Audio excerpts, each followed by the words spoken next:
Legenda Raja Sinaga Tanah Jawa Sinaga Nadihoyong. Di Urat Samosir, dilegendakan, Nyai Heong, atau Nadihoyong, pernah hidup.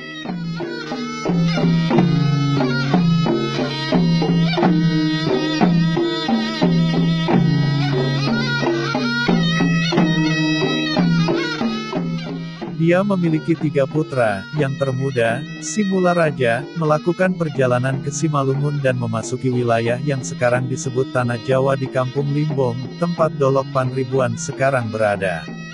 Dia menetap di sini dan menjadi leluhur orang-orang Tuan di Dolok Panribuan. Nadihoyong sekarang menginstruksikan 2 putranya yang lain, satu di antaranya dipanggil Simuharaja, tetapi yang satu lagi tidak diketahui namanya, untuk pergi ke Simalungun dan mencari adik lelaki mereka.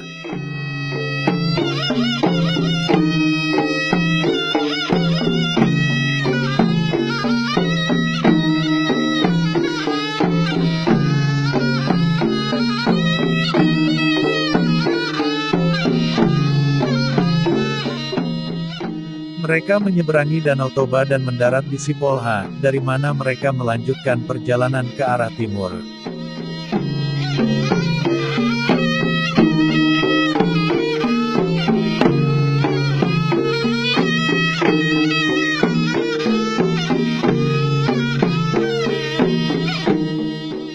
Segera mereka bertemu dengan seorang Minangkabau, yang telah mengumpulkan darah naga, Jorlang, untuk menjualnya, karenanya negara ini disebut Jorlang Hataran.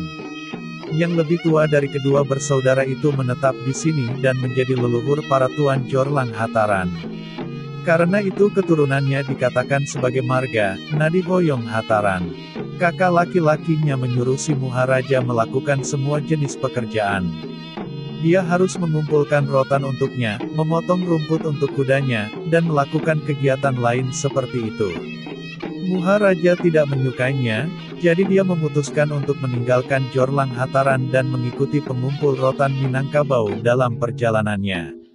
Mereka melakukan perjalanan kemana-mana,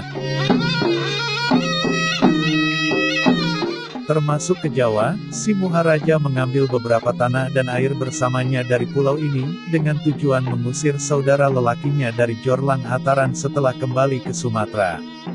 Di Tanjung Balai, Simuharaja meninggalkan temannya dan menuju barat ke negara itu. Di tempat Raja Sitanggang berada, sekarang pematang tanah Jawa, ia tinggal dan menyembunyikan tanah dan air Jawa dari suatu tempat di hutan. Seperti yang kita lihat dalam legenda tentang Siantar, Raja Sitanggang Marga Sinaga Lontung datang dari pematang Siantar, tempat dia dikalahkan melawan Raja Partigatiga Sipunjung, yang jadi Raja Siantar pertama. Dia dikatakan jauh lebih tinggi daripada orang biasa, menakjubkan dalam penampilan. Tulang raksasa miliknya dimakamkan di dekat pematang tanah Jawa di Huta Parsimangotan. Sitanggang pertama kali menetap di Batangio, menikahi putri raja di sana, dan diberi kampung.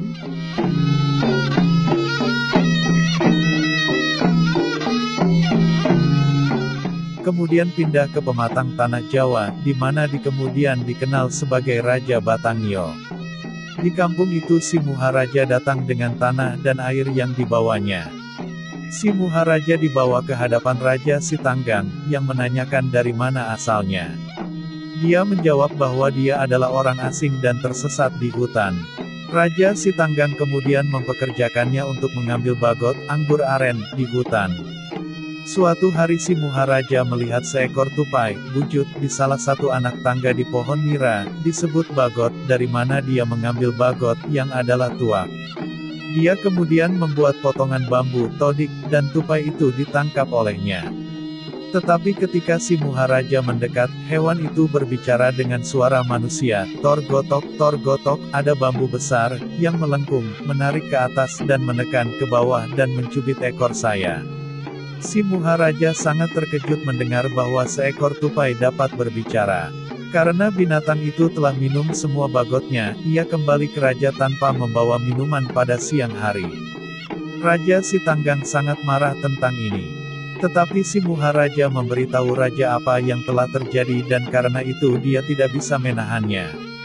Raja Sitanggang percaya bahwa dia berbohong, terus marah dan mengatakan kepadanya tidak mempercayai semua ini. Karena itu si Maharaja diminta untuk mengirim orang kepercayaan dari raja ke pohon dan melihat apakah itu benar.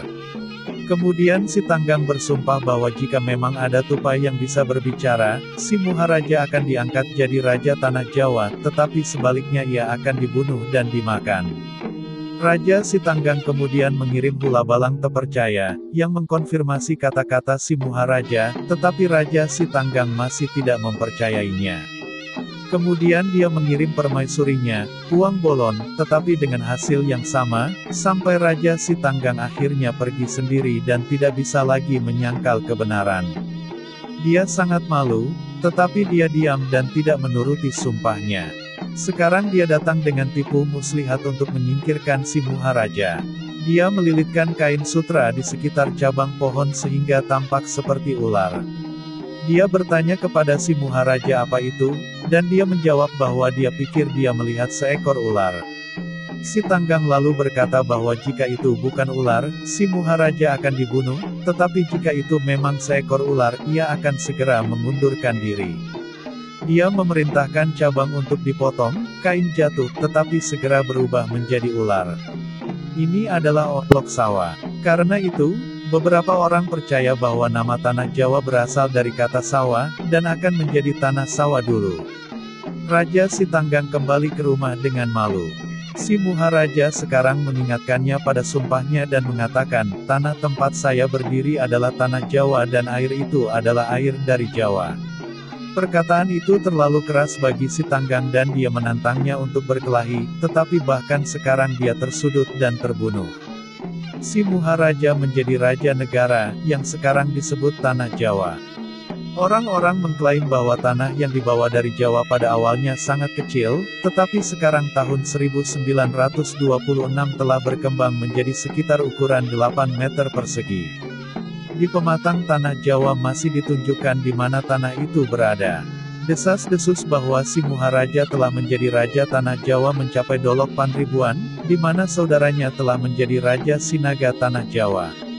Raja berkata kepada mereka, sekarang saya juga memerintah Anda di sini sebagai seorang raja, itu baik bahwa Anda memiliki, lopo, semacam galeri, di rumah saya di pematang tanah Jawa untuk Anda gunakan, dan bahwa Anda membuat paratas kursi, di sana, di mana Anda dapat tinggal dengan pengikut Anda ketika Anda datang ke pematang tanah Jawa. Tuan Dolok Panribuan memberitahu ke Raja Hatahutan, leluhur para Tuan Girsang dan Simpangan Bolon, bahwa mereka mungkin membawa kerbau ke tanah Jawa dan dikorbankan di sana untuk membayar upeti kepada Raja baru Sinaga tanah Jawa.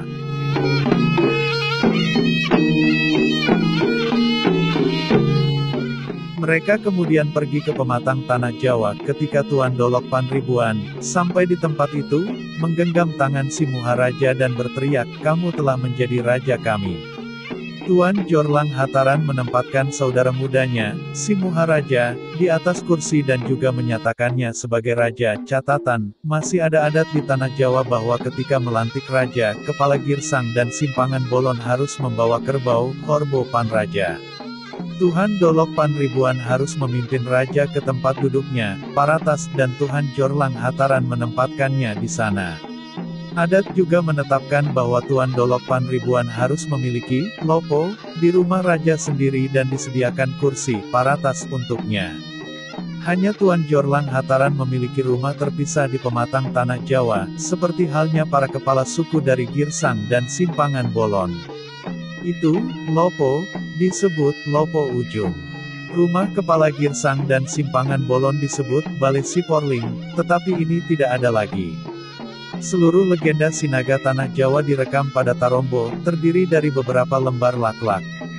Hanya raja, atau seorang guru yang bertanggung jawab, yang dapat membaca Tarombo itu, dan harus berkonsultasi dengan ahli Parpaneyan, pustaha dari buku laklak, untuk menemukan hari yang cocok untuk membuka laklak itu.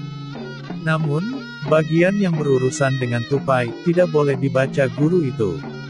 Krusen melaporkan bahwa tanda ditempatkan untuk berhenti membaca dan ketika mencapai batas, guru harus memberikan Tarombo kepada raja, sehingga dan berharap raja akan membacanya sendiri. Bagian-bagian ini sekarang telah dijahit. Tarombo disimpan dengan baik di rumah raja sendiri dan dianggap suci.